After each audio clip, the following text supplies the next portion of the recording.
Hi everyone. Today is a very special evening as we have a great discussion lined up on the book Intimacy and Injury in the Wake of Me Too in India and South Africa. It's a book edited by Nicky Falkof, Shilpa Phadke, and Srila Roy. And today in this discussion, we have with us one of the editors, Shilpa Phadke, two contributors, Disha Mullick and Jaya Sharma, and Nazni, a senior reporter from Khabar Lahariya. Just to very quickly introduce themselves, Disha Mullick is a writer and media practitioner. She is the co-founder of Chambal Media, a company that produces feminist media for rural audiences in India and houses the all-women rural news brand Khabar Lahariya. Her reportage, essays, and reviews have been published in The Caravan, The Economic and Political Weekly, Vice, Article 14, India Development Review, Outlook, and other publications. She is an Acumen and South Asia Speaks Fellow and is currently working with a New India Foundation Fellowship on a collective biography of Khabar Lahariya. Nazni उत्तर भारत स्थित ग्रामीण media संगठन खबर लहरिया में एक वरिष्ठ पत्रकार है। वो पिछले 15 वर्षों में खबर लहरिया के विस्तार का एक महत्वपूर्ण हिस्सा रही है। उन्होंने अखबार के वितरण पर ध्यान केंद्रित किया जब दूरदराज के ग्रामीण पाठकों तक पहुंचना अधिक चुनौतीपूर्ण था। एक डिजिटल रिपोर्टर के रूप में वो नारीवादी दृष्टिकोण से राजनीति और विकास का कवर करते हुए यूपी, एमपी, छत्तीसगढ़ और बिहार में बड़े पैमाने पर यात्रा करती है। उनका एक बेहद लोकप्रिय टॉक शो है जिसमें वो अपने ट्रेडमार्क बुद्धि और करिश्मा के साथ सामाजिक मान्यताओं और मानदंडों का ध्वस्त करती है। Shilpa Phadke is a professor at the School of Media and Cultural Studies, Tata Institute of Social Sciences, Mumbai. She is the co-author of the book Why Loiter? Women and Risk on Mumbai Streets. She is the co-editor of Intimacy and Injury in the Wake of Me Too in India and South Africa, and Yari, an anthology on friendship by women and queer folks. She is the co-director of the documentary film Under the Open Sky. Last but not the least, our other contributor is Jaya Sharma, who is a queer feminist activist and writer based in New Delhi. As part of a feminist NGO, she has worked on issues of gender and education for over 20 years. She has also been intensively involved in sexuality training for groups working with rural women. As a queer activist, she has co-founded and been involved with queer forums in Delhi. Currently, she is writing on essays of sexuality and politics through a psychoanalytical lens. I welcome all of you to this book discussion. मैं आप सबका स्वागत करती हूँ. Sorry, मेरी हिंदी इतनी अच्छी नहीं है, नाज़नी जी. Thank you so much for joining us on Doing Sociology. Okay, so let me begin by asking this question to Professor Phadke that if you could talk about the context in which this book is located, how did you think about putting this edited volume together? We started this conversation while #MeToo was sort of making waves, ripples, or sometimes waves in different countries. And Srila was part of a project called Governing Intimacies, and she suggested that we collaborate on a workshop looking at Me Too specifically in India and South Africa. And by this point, it was already becoming clear that this very public social media-led conversation on sexual harassment was assuming different shapes, different forms in different contexts, and sometimes even within the same context. And India and South Africa, in many ways, were countries that were notorious for sex, if one might use that word, for sexual violence against women. But also at the same time, both countries known for a very visible public discourse on social justice, women's movements. And so we wondered what it might mean to bring these two contexts into conversation with each other in relation to #MeToo. And so we began this conversation about doing a workshop on Me Too, and we had a workshop in February of 2019. And one of the things we agreed on was that we should try and bring together scholars who were at that time working in one of these countries. So the idea was really to focus or to facilitate a particular kind of conversation that was not just in terms of theme, but also geographically located in these two countries. And in a sense, it led to a lot of so we were also at the same time engaging with writing and scholarship that was already emerging around hashtag Me Too. And we were trying to think about how the workshop might productively engage with the existing work, because by 2019 already there were conversations, there were journal articles, there were certainly a whole lot of articles in the news. In terms of its structure, the workshop was located within the project that Srila was part of, the Governing Intimacies project, which was located at WITS in Johannesburg, which provided both a context for this work and, in a sense, facilitated us holding this workshop. The workshop, I think, for many of us allowed us space to ask difficult questions, which I think in many ways have made themselves into the book. Hashtag Me Too was in various countries and contexts, creating often complex, challenging questions within our feminisms as well. It was creating fissures and fractures, and in many, sometimes perhaps asking unanswerable questions in relation to movements for social justice, certainly including of feminism itself.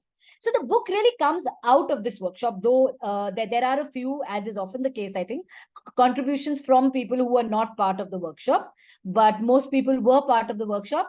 And I also want to say, I think it's really important that the book has been published by three different publishers, by the Manchester University Press, by the Caravan Press in South Africa, and I think most excitingly for me, by Zuban in India, which I think is particularly special for me because I belong to a generation of academics who came of age and who sort of engaged with feminist scholarship, reading books that were published by Kali for Women. Right. It's interesting that you mentioned that. Please also talk a little bit about the structuring of the book and the contributors. I mean, how does the book become global and interdisciplinary? So I have two copies. I have the Manchester University one and the Zuban one with me. And the book is structured in 4 sections. It has longer papers mostly, but it also has 4 shorter reflections. So we've tried to experiment, not a lot, but a little bit with form as well. The 4 sections are titled, the first section is called Prehistories, and in some ways it looks at engagements that came before 2017. Looking at the murders, for instance, of Jyoti Singh in India and in Boyson in South Africa. It looks at Hok Rob. It looks at in India and hashtag say her name in South Africa. The second section looks at those stories which are perhaps less visible, the silences, the erasures, Dalit women of rural narratives, for instance. The third is titled Institutional Locations, the University and the State, and specifically looks at these two, looking at questions of Me Too and the ways in which they play out in these locations. The fourth is titled Affect and Aesthetics, and it examines affect in women's organizing, in queer feminism, and also looks at questions of aesthetics of protest.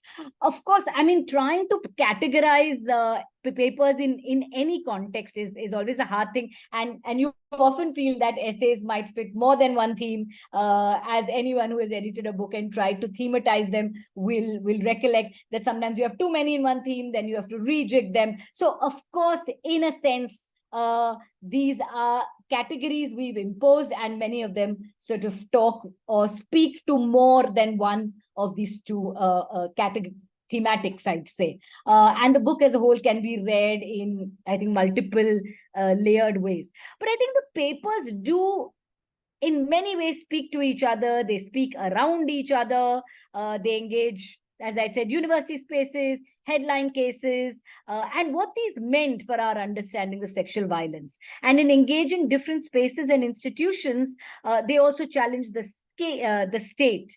They also engage with the personal and what it has meant to navigate, if you like, the political of hashtag Me Too. In many ways, they remind us that hashtag Me Too does not exist in a vacuum, but is located within decades of feminist activist work and feminist scholarship. They also remind us that the fissures within our feminisms, and what these might have meant for our capacity to call out sexual harassment, to call out sexual violence. Uh, they reflect, as Jaya will talk about, on what hashtag Me Too might mean in queer contexts. They reflect on, they point to the various silences and the layered privileges of speech. They engage with law, with media, with theater. Another one question that we kept asking ourselves really is that, do South Africa and India talk to each other in this world?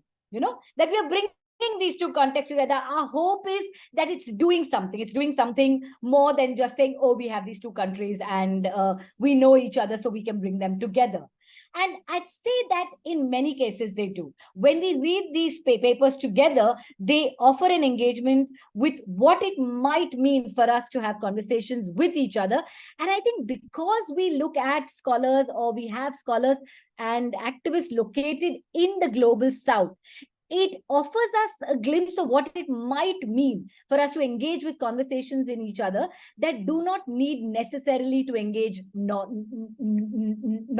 America or Western Europe, right? The workshop and the book in some ways demonstrate the richness of a dialogue that emerges when we are engaging with each other. And while I think we're the first to acknowledge that the contexts are not the same, or perhaps not even similar, but the conversations they produced when we engaged with each other were wide-ranging, they were diverse, and they were not really fixated on comparison at all. And to respond to your the second part of your question, in some ways, while the essays focus on India and South Africa, the themes are often much wider than that. They lend themselves to a larger global interpretation. They engage, I like to think, with hashtag Me Too in relation to global challenges in feminism today. I don't know. I feel like the contributions to this volume sit with these challenges to feminism, with these difficulties. They think through them without necessarily suggesting that we have any answers, right? The papers are able to center layered hierarchies, even when, or perhaps especially when, they point fingers at our feminisms themselves. And I think this is really a compelling testimony to our capacity to engage. And I think one of the most exciting things about the book is that it is able to speak of our feminisms and to challenge them often challenge them in a way that promote dialogue. So yeah. Just a quick question about the two concepts, intimacy and injury. I mean, how do they get played out in this volume, and if you could talk a little bit about existing scholarship and how the book contributes to, that idea. So, feminist scholarship has a long history of engaging with violence, right? And there is also a newer history, though fairly long itself, of looking at questions of agency, right? So when we bring these questions together, and when we bring together the very, very complex and often intimate context in which sexual violence or any kind of violence takes place, right? The context in which we might report, the context in which when our reports are received, they produce, in a sense, and sort of responding to your question about intimacy and injury, that they produce these narratives that speak both to the idea, or that speak to the ways in which our lives are interconnected, to the various often intimate spaces, but also when the spaces where violence takes place are not intimate, the ways in which they get interpreted through interpersonal connections, through our various embodied histories, if you like, and to look at injury again, in a sense, to go back to what I was saying, to look at the ways in which sort of reportage takes place, and the subject, both the subject and the object of injury then are discussed, if you like. So I think that what it does is it both contributes to a long history of feminist scholarship around sexual violence, and also reminds us that there indeed is a long history, that Me Too does not stand in itself. It does not stand in a vacuum.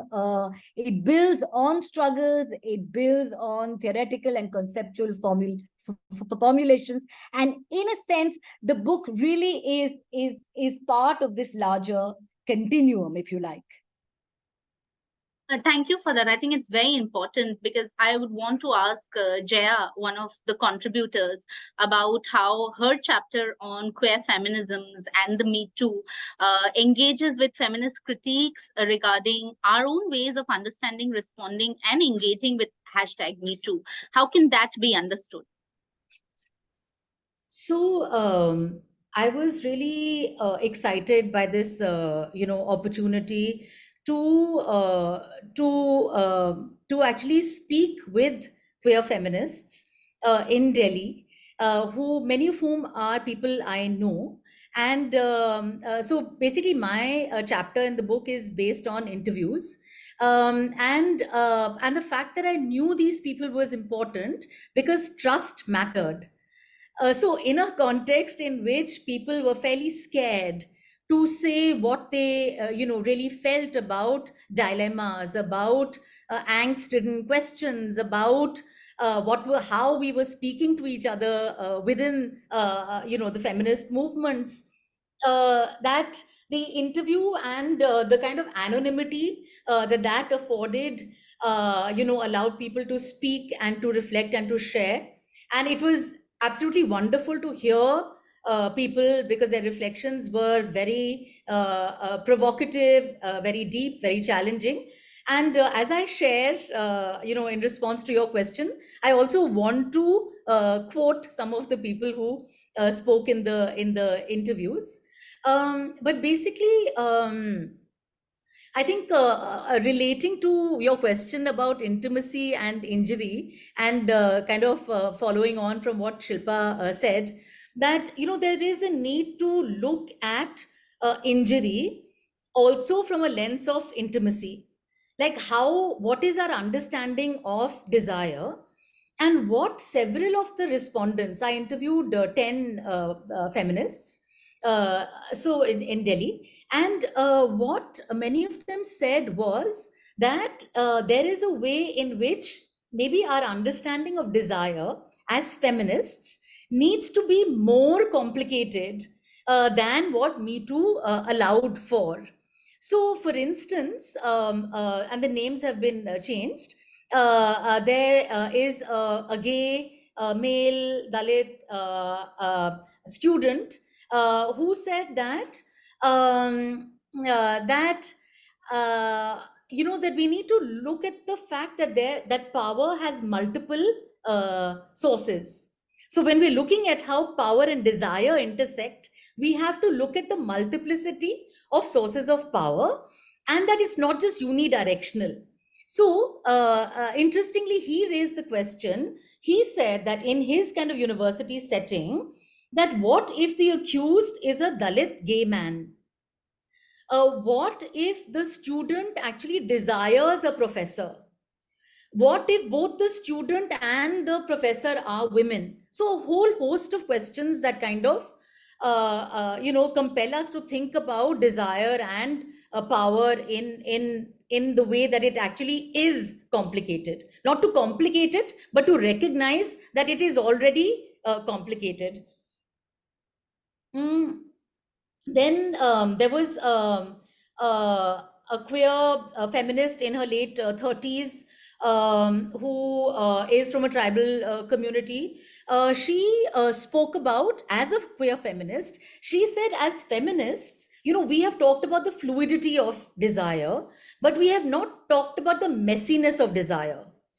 So unless we really get our heads around the messiness of desire, and that consent is not, as we know, simply a matter of yes and no. She said it's not even about yes, no, and maybe, because sometimes even maybe is too simplistic a way of looking at it. It's like, okay, if I sit, calmly enough with the question, then an answer will come to me about yes or no. The maybe will turn into a yes or no. But she said that sometimes there are conflicting feelings all at the same time around consent. And so, if consent and intimacy questions are that complicated, then how does that impact the way that we are addressing injury? So that was one set of questions around desire and power. The second set of responses, the feminist critiques from within, were around how do we think about the accused and how do we think about punishment? Are we operating only in a retributive kind of framework, or are we also allowing for what might be called a restitutive framework? So, for example, Pavel, who is a genderqueer person, he does use the pronoun he, raised the question of whether he said something very powerful. He said, "We were not born feminist; we have become feminist." So, in looking at our own feminism, he was raising this question of can the accused also not be invited to unlearn and learn again around consent, or is it only a situation where a punishment has to be meted out, which maybe is not graded. Some people also spoke about how the punishment can be very severe. It can also be an endless punishment, because once something is on the internet, in the digital space, it remains there forever. Now, none of this was to condone violations, not at all.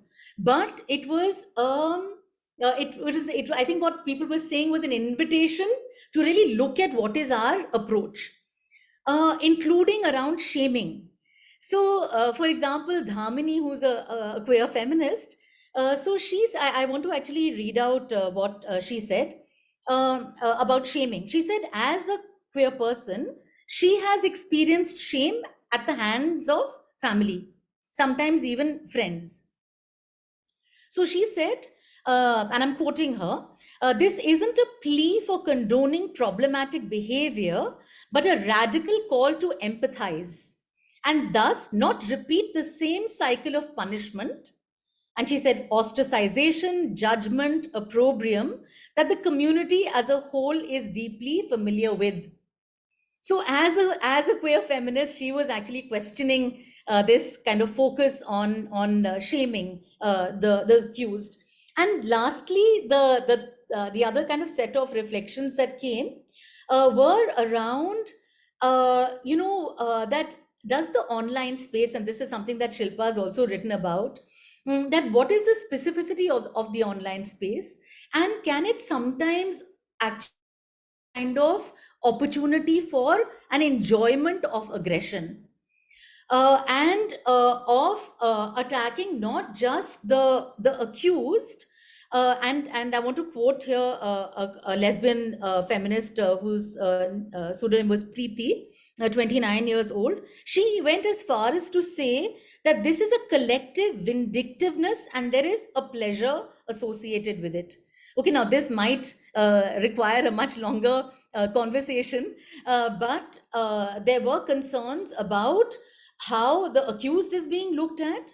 Again, which does not mean condoning violations, and also looking at how were we interacting with each other as feminists in an online space. And like Sabha said, that it was sometimes like it was not about are you for an issue or are you against the issue. It almost became, are you for us or against us? I mean, that's the kind of divisiveness we kind of went through. And I think for many, it was like a very, very difficult, experience as a feminist to be in that. In that place. Yeah, so yeah, difficult questions, but really really important questions that in fact we still need to perhaps grapple with. Yeah. Yeah, my second question is more methodological because I want to know, and of course, learn from you about your own positionality in, this work. Could you talk a little bit about that? Yeah. So I think one is as a part of the women's movement, I mean, I'm 59 now, and I think I've been in part of the women's movement like for like I don't know, I lose track sometimes, but like maybe almost 40 years or something. And I was also remembering because of something that one of the respondents, Purnima, who's also been a part of the women's movement for several decades, was saying that how in the 90s in particular, that we used to and in a rural context. In fact, we've also worked in Banda, both Punima and I, where Khabar Lahariya is primarily located. And so there was this thing of the man accused of domestic violence being made to sit on a donkey, blackened face, a garland of shoes, even beating him up. Like, we've actually been a part of responses like that. And then later, how within the women's movement, there's been actually a lot of reflection around those ways of shaming, how useful they are. What about the rights of the accused? And most importantly, is it just about punishing the individual man, or is it a more systemic, structural kind of issue of patriarchy? So one kind of location is that, from within the women's movement and the kind of journeys we've had in terms of how we respond to violations. The other is as a queer activist. And um, and I think lastly and most importantly for me, as somebody who is very, very engaged with psychoanalysis, and I think that in our feminist movements, I think it's often the missing piece of the puzzle is the unconscious and the psyche. So, for example, even in analyzing the responses, of what people were saying in the interviews, mm, uh, uh, I needed to use that lens of the psyche because, for instance, if we're talking about messy desires, on the one hand, conflicting feelings around consent, like Anki was saying, at the same time, not in a linear way, it's rather difficult for us, both as individuals and collectively as feminists, our own relationship with our desires. And what does that then imply for the way in which we are addressing injury? And is there a possibility that with the messiness within, and with our feminism not creating so much space to actually talk about that messiness, that is, and there's a complete lack of certainty, right? I mean, sexuality is like that. There is very little certainty possible there. That maybe then there is a desire to have certainty in the narratives of injury. So again, going back to your question about intimacy and injury, that the more uncertain the intimate, maybe the more certainty we desire in the space of injury. And this is not to blame ourselves; it's just to raise critically a kind of a question. And we as feminists are, of course, very good at questioning ourselves, and we are like to the point of self-flagellation, like we do it all the time. So it's kind of part of that process of reflection. um, and um, and maybe messiness, contradiction, even aggression, maybe these are all actually difficult, but like a productive place to be. And I think this is something that, in a sense, Shilpa's piece also speak to, that it's not just something to despair about, however fraught and however tense it's been, that maybe it's not entirely a bad thing. And if I may just end, on the note also of the kind of political situation we're in today, that I think that if we connect with this kind of messiness, with the contradictions, even within the aggression that we might experience within ourselves, we are much better placed to understand the aggression and the violence that is outside, and that we are trying to resist despite all odds. So yeah, I'd like to just, yeah. Thank you so much, Jaya, for taking us through your chapter. Thank you for that. I would also like to now ask Disha and Nazni about, the chapter that Disha writes for the volume. So, दिशा जी और नागनी जी, ग्रामीण भारत में निचली जाति की महिलाएं news room में जो यौन उत्पीड़न के केसेस होते हैं उनका विरोध करने के लिए तकनीकी कौशल या डिजिटल पहुंच का उपयोग कैसे करती है?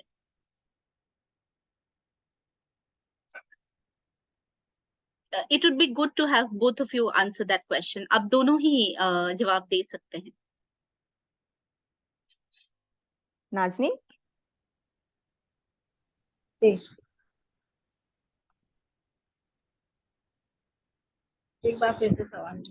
अच्छा ठीक है, मेरी हिंदी तो अच्छी नहीं है लेकिन मैं दोहरा नहीं देती अच्छी है, हूँ. अच्छी है। समझ आ रहा है। मैं कह रही थी कि जो ग्रामीण भारत में निचली जाति की महिलाएं हैं वो न्यूज रूम में अगर यौन उत्पीड़न का विरोध करना हो तो वो इंफॉर्मेशन टेक्नोलॉजी या जिसे हम तकनीकी कौशल कहते हैं या डिजिटलाइजेशन एंड इट्स रीच, उसका उपयोग कैसे करते हैं? ग्रामीण स्तर पे तो न्यूज रूम में महिलाएं ही नहीं है जो मतलब काम कर रही हूँ, जुड़ी हूँ जो न्यूज चैनल से या पत्रकारिता कर रही, ऐसे बहुत कम ही परसेंट होगा जो महिलाएं कर रही होंगी काम वहाँ पे। तो इतना उनका इतना ज्यादा संख्या नहीं है महिलाओं की पत्रकारिता से ग्रामीण स्तर पे। कुछ ये अभी जैसे कुछ सालों पहले जब ये मीटू चला था, शुरुआत हुई थी 2018 में, काफी शोर हो रहा था, औरतें कुछ उभर के आ रही थी, तो बड़े शहरों में ये ज्यादा था, लोग बोल पा रहे थे कुछ लोग। लेकिन ग्रामीण स्तर पे लोग तब भी वो मीटू का मतलब ही नहीं समझ रहे थे, और कुछ लोग समझ भी पा रहे थे तो उनको ये लग रहा था कि हम कहाँ जाके अपनी बात को रखेंगे, कहाँ बोलेंगे, क्योंकि 40% या 45% तो लोग जो अलग तरह के यौन उत्पीड़न होते हैं तो वो जाके रिपोर्ट लिखाने की कोशिश करते हैं, भले ही कि रिपोर्ट लिखी जाए, कार्रवाई हो ना हो, लेकिन कोशिश करने लगे हैं, लोग आने लगे हैं आगे। और आसपास का अगर कोई पड़ोसी है, मोहल्ले वाला है, गांव का लोग है, गांव के लोग हैं, तो वो यौन उत्पीड़न की शिकायत कर सकते हैं, शेयर कर सकते हैं।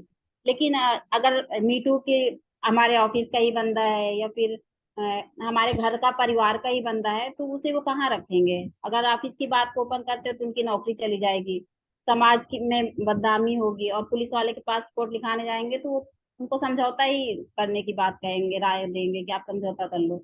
तो ऐसा ज्यादा नहीं था, लेकिन हाँ जब मीटू चला था और मैं भी इस केस को रिपोर्ट कर रही थी, ढूंढ रही थी कि ग्रामीण स्तर पे लोग हैं इस तरह के, तो बात करूं उनसे, तो हमने कई केसेस रिपोर्ट किए थे। तो एक लड़की थी, वो एक पत्रकार से के साथ जुड़ करके वो पत्रकारिता कर रही थी, कल्पना नाम की लड़की थी, और संजय राणा करके एक पत्रकार थे, दोनों दलित ही थे। फिर भी वो उसका यूज कर रहा था, क्योंकि था तो पुरुष वो और वो महिला थी, तो उसका इस्तेमाल कर रहा था, उसके साथ बहुत शोषण किया था, यौन शोषण, और मतलब बहका के रखा हुआ था कि तुम्हें इतना बड़ा पद दिला दूंगा और ये करूंगा वो करूंगा, और उसके साथ बहुत ज्यादा हिंसा करी थी। तो वो अपनी बात कहीं रख नहीं पा रही थी, हम कई बार कोशिश करते थे उससे बात करने की, तो वो उससे मिलने नहीं देता था वो आदमी, कि आप क्या करोगी, वो बोल नहीं पाती है, बोलेगी नहीं। तो मैंने कहा जब पत्रकारिता की लाइन में आई है तो बोल कैसे नहीं पाएगी, आप बात तो कराइए, हम बात करेंगे। लेकिन वो कभी नहीं मिलने देता था। फिर बड़ी कोशिश करके वो एक दिन हमने उसको ऑफिस में बुलाया, तो फिर उसने सारी बातें शेयर की, वो मुंह छिपा के मतलब बात नहीं कर रही थी, मुंह छुपाई थी। तो अगर उसे ये लगा होगा कि मीटू का ज्यादा वो हो रहा है, और मुझे भी लोग ज्यादा जानते थे कि मैं महिलाओं के मुद्दे पे काम करती हूँ, तो थोड़ा सा भय मुझसे भी लोगों को हुआ। तो वो हमसे बात ही नहीं करने दे रहा था। फिर हमने ऑफिस में आके बात की, तो वो छुपा के बात कर रही थी क्योंकि उसके मारा हुआ था उसने चेहरे पे। फिर उसने बात की, फिर हमें सारी चीजें बताई, और हमने उसको ऑडियो रिकॉर्ड किया था और वो चलाया था। तो जब हमने बात की तो उसके बाद फिर उसको पता नहीं हिम्मत आई, शेयर करने के बाद उसे थोड़ा सा हल्कापन महसूस हुआ कि अपनी बात वो रख पाई है। फिर उसने रिपोर्ट की थी, तो वो केस रजिस्टर्ड हुआ था, और फिर वो जेल गया था, तो 6 महीने तक वो जेल में रहा। तो कुछ लोग हैं जब उनको कहीं जगह मिलती है तो वो अपनी बात शेयर कर पाते हैं, और जब कहीं जगह ही नहीं है, कोई प्लेटफॉर्म ही नहीं है कि वो अपनी बात कहाँ पे रखें, कहाँ जाएं, और फिर अगर कहीं ओपन भी करते हैं तो फिर वापस उन्हीं के ऊपर सारी बात आ जाती है। तो इसलिए लोग जल्दी नहीं बोलते हैं, नहीं बात करते हैं, अपनी बात को रख नहीं पाते कहीं पे। Disha, would you also like to respond to the question? Yeah, I can add. Should I speak in Hindi so there's a continuity, or should I speak in English? Is it better? Whatever is comfortable.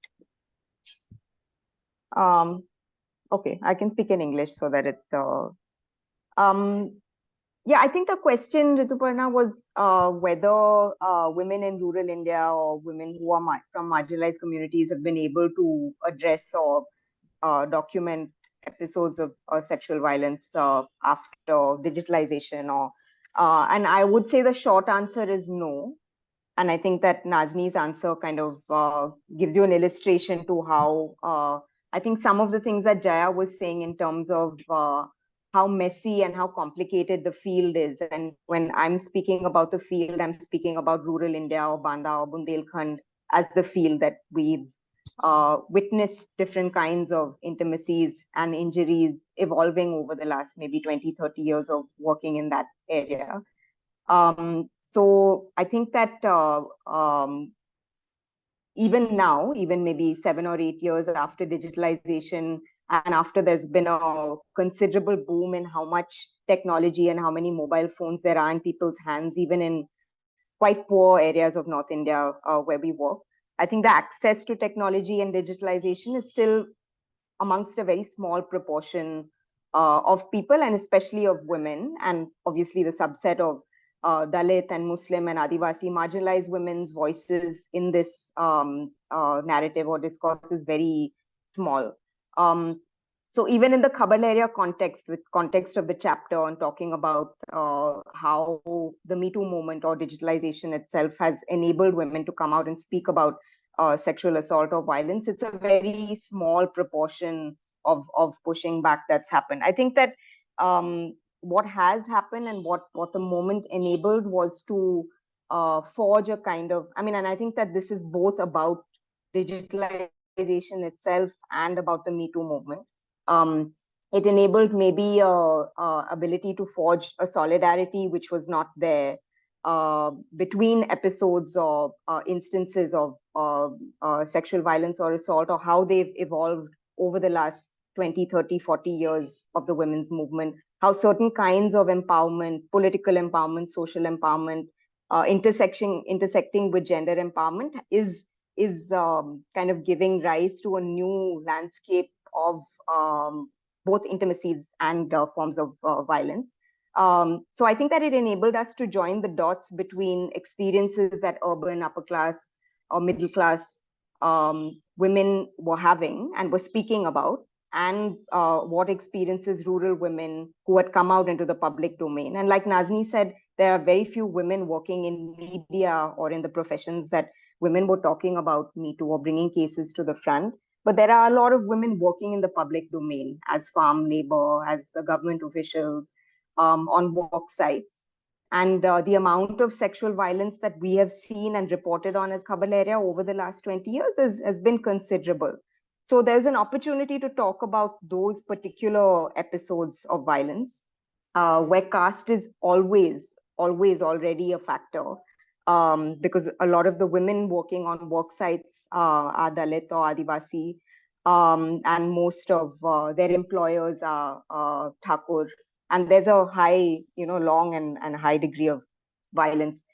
Even in government offices, often the lowest paid women workers will be from marginalized caste. And so, what are the ways in which women who are newly coming into this public space as employees and professionals, what are the terms on which they will speak about sexual violence? Do they want to? Because they're still experiencing, like Jaya spoke about, new forms of mobility and freedom, new opportunities for intimacy and relationships and friendships, new opportunities for exerting power in workspaces and also back at home, because they are the sole earning members of families. So in those contexts, how are they going to speak about the episodes of violence that happen because they operate in a patriarchal workspace? Often those the kinds of violence or sexual assault that women have to navigate is seen as a small price to be able to have a mobile phone in your hand, new friendships, new desires, new spaces, new forms of skill and work. So it was an interesting moment to see what are the parallels and what are the fissures, as Shilpa was also saying. And also that in this moment where speaking your violence and your trauma became such an important part of the moment. What are the support systems that are maybe invisibilized for women who are urban and who are able to put their cases on social media and on Twitter? What are the forms of support and solidarity that they are assuming that all women have access to? And actually, a lot of women, like the Khabar Lahariya reporters, or a lot of the women that we try to interview as part of, Khabar Lahariya's Me Too reportage, did not have access to.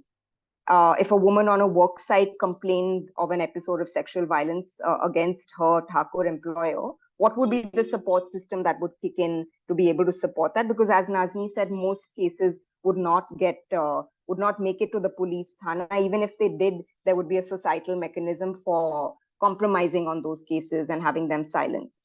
So when the field is so different from the field in which most of the cases in America and the West, in even urban India, were emerging, then what do you do about this moment where it feels like there's a compulsion to speak, and there's a compulsion to also flatten out your experience in the public domain as either bad or good.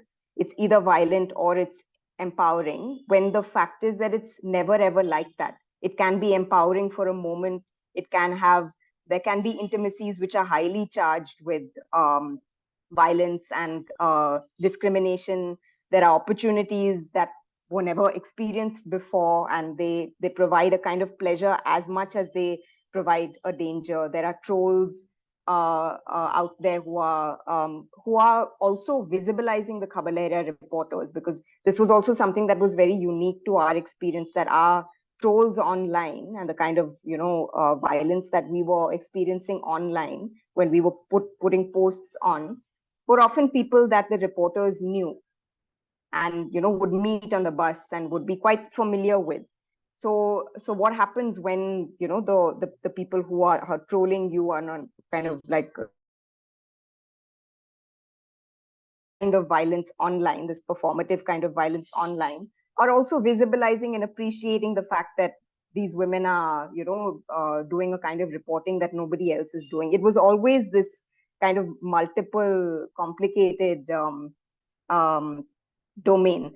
And I think that for the reporters, I think that in the chapter I try to say this as well. My own position, there are some of us in the Khabar Lahariya team who are urban and upper caste and upper class and English speaking, and part of these more urban feminisms or the kind of narratives that were circulating online. And when we brought those conversations into the Khabar Lahariya editorial meetings, then there was a lot of resistance that, what of this do we want to speak about? And it's not so clear or black and white for us. Yeah, so maybe I'll stop there.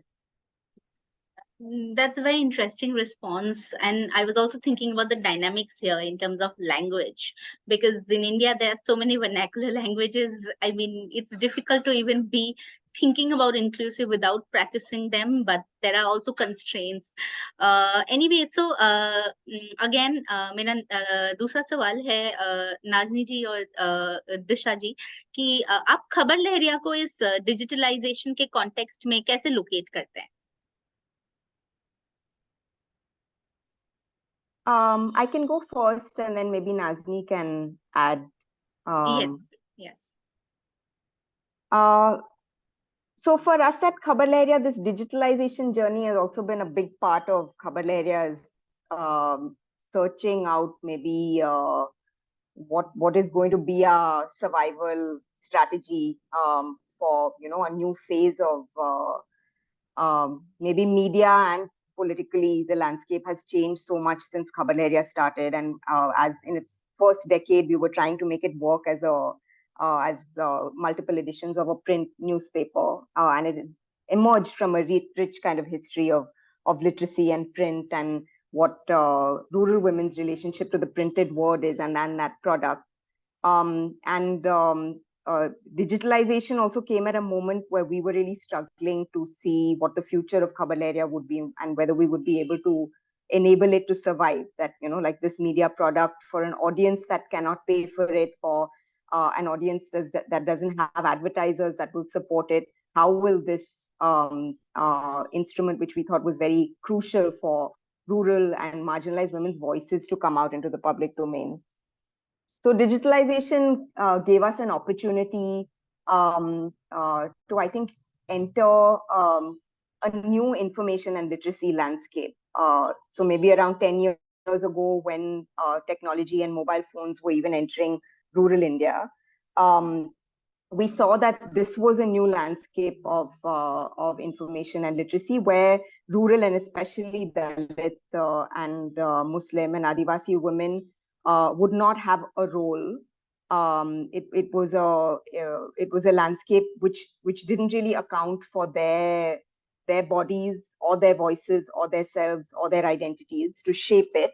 And perhaps this was both in terms of the cost economics of how you can participate in the digital landscape. But this was an opportunity for us to be able to widen the ambit or the boundaries of the digital landscape, to be able to account for rural bodies, rural experiences, and rural voices. So I think that was our entry point into digitalization. That if we were to survive, we had to try and make ourselves visible in the digital landscape. And what that entailed was taking this group of rural women who'd had, a lot of whom were neo-literate, who had learned literacy as they had learned journalism. So teaching them the skills of being able to use digital equipment, so the mobile phone and the internet, and how to participate on digital platforms and put themselves out there.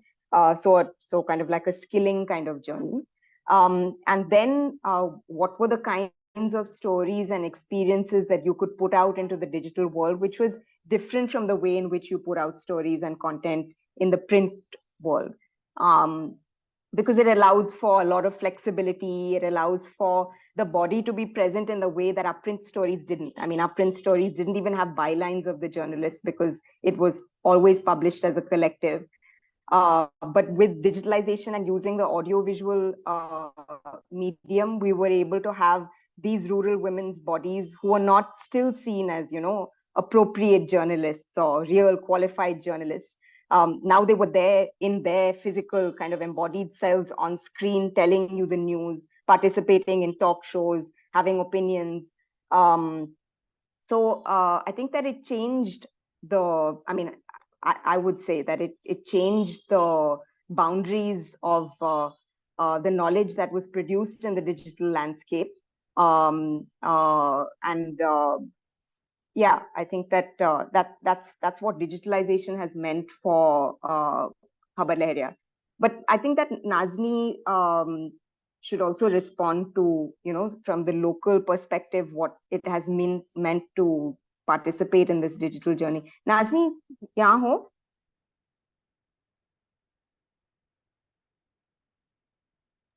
हाँ ऋतुपर्णा का सवाल का एक जो आखिरी सवाल है वो डिजिटल सफर के बारे में है कि हम खबर लहरिया के रूप में इस डिजिटलीकरण में किस तरह से भागीदार रहे हैं और हमारा क्या सफर रहा है, क्या भूमिका रही है। शुरू से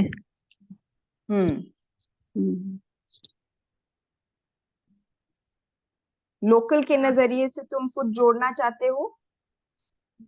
लोकल में मतलब ये हमारे सारे रिपोर्टर हम सब मतलब ग्रामीण स्तर के थे, हमें नहीं आता था डिजिटल चीजें चलानी या इस्तेमाल करना, कैसे इस्तेमाल करना है। तो एक जब ये डिजिटल हुआ हमारा चैनल, पेपर से चैनल में आया यूट्यूब पे, तो हम सबके मतलब मन में ये था कैसे करेंगे, कैसे होगा, कैसे क्या कर पाएंगे कि नहीं कर पाएंगे। तो सबके दिमाग में चल रहा था, हो नहीं, मतलब डर था कि शायद हमारी नौकरी चली जाएगी या हो नहीं पाएगा हमसे ये, क्योंकि सब कम पढ़ी लिखी महिलाएं थी, मैं भी उसी में से हूँ।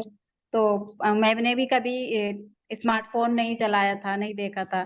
पेपर बेचने के काम से मैंने शुरू किया था 2007 में। तो मुझे पेपर बेचना बहुत अच्छा लगता था और अभी भी मुझे वो नहीं है कि पेपर मिल जाएगा तो मैं अभी भी बेच सकती हूँ। और तो मुझे उस टाइम पे बहुत अच्छा लगता था। तो अब एकदम से जब पेपर बंद हुआ और एक आखिरी पेपर हमारे हाथों में आया तो उस टाइम तो मैं पूरे दिन रोई थी। और जब दिशा दीदी वाला जो वो पैराग्राफ था वो पढ़ा मैंने, तो मुझे बहुत मतलब आंसू ही नहीं रुक रहे थे मेरे कि पेपर बंद हो जाएगा, अब कैसे होगा। इतना मतलब यही हमारा इतिहास था, यही इसी से हमारी शुरुआत हुई है और हम इसी से आज यहाँ पे हैं, तो ये कैसे हो सकता है। तो फिर हम डिजिटल में आए तो शुरुआत में हमें नहीं आता था शॉट कैसे लेना है, वीडियो कैसे बनाना है, कहाँ पे कौन सा शॉट चाहिए, किससे कैसे बात करनी है। तो धीमे धीमे सबने फिर सीखा और आज सब अच्छे से कर रहे हैं। जो जो जिन्होंने कभी फोन नहीं चलाया है वो भी आज मेल चला रही हैं, इंस्टाग्राम चला रही हैं, ट्विटर चला रही हैं, सारे ऐप अच्छे से इस्तेमाल कर रही हैं। तो अब अच्छे से सबको आ गया है और सब अच्छे से जुड़ाव हो गया है, तो अब तो दूसरों को सिखा रहे हैं। और कुछ पूछना है? नो, जो आपने बात कही ना, सब इंस्टाग्राम यूज करे, सोशल मीडिया यूज करे, बहुत ही इम्पोर्टेंट पॉइंट है। So thank you for that Nazni ji, और आप हमसे जुड़े उसके लिए भी आपका शुक्रिया अदा करते हैं। Thank you. Thank you. So thank you, Disha, but would you like to add something to this? I think that one thing that was striking was that as Khabar Lahariya reporters, as a team of reporters who were always trying to prove themselves to the mainstream in terms of being the right, kind of qualified reporters. And when you think about who a journalist is, and in mainstream Hindi or heartland media, it's generally a male, upper caste, highly networked, highly influenced and influencing man. And Khabar Lahariya reporters as women who are non or semi-literate, Dalit, from laboring families, Muslim, Adivasi, have constantly over this history of Khabar Lahariya kind of tried to push back at that. And I don't think that pushback has ever stopped. There have been opportunities and there have been a lot of successes and a lot of impactful stories and awards and so on. But I don't think that the process of pushing back at who is the definition of a journalist has really changed. And I think that with going digital, we were a little bit ahead of the curve because there weren't a lot of other digital reporters in Bundelkhand when Khabar Lahariya went digital. So in a sense, it became these reporters like Nazni and her team who were the first people with a mobile phone doing stories, capturing testimonies of, remote rural villages, women from remote rural villages, Dalits and Adivasis from remote rural villages on camera, on YouTube. So I think that in terms of really pushing back at that the stereotype of who is a credible knowledge creator or information producer in our society and who can do that. I think that that digitalization really provided a interesting and powerful opportunity to shift the hierarchies of who can create power in what language, in what form, what experience, what is feminist knowledge creation or production, and how it can happen. So yeah, just that. Well, thank you so much to each one of you for joining the discussion. This has been a very interesting kind of a conversation, and it's not easy to put so many people together at such short notice. So thank you for being very considerate. I've read the book and I feel it's going to be such an important contribution to, of course, the hashtag #MeToo discourse and gender and violence in India. So I would also urge our listeners and viewers to pick up a copy of the book. Thank you to all the people who made it today. So thank you so much. Thank you. Thank Thank you. Thank you.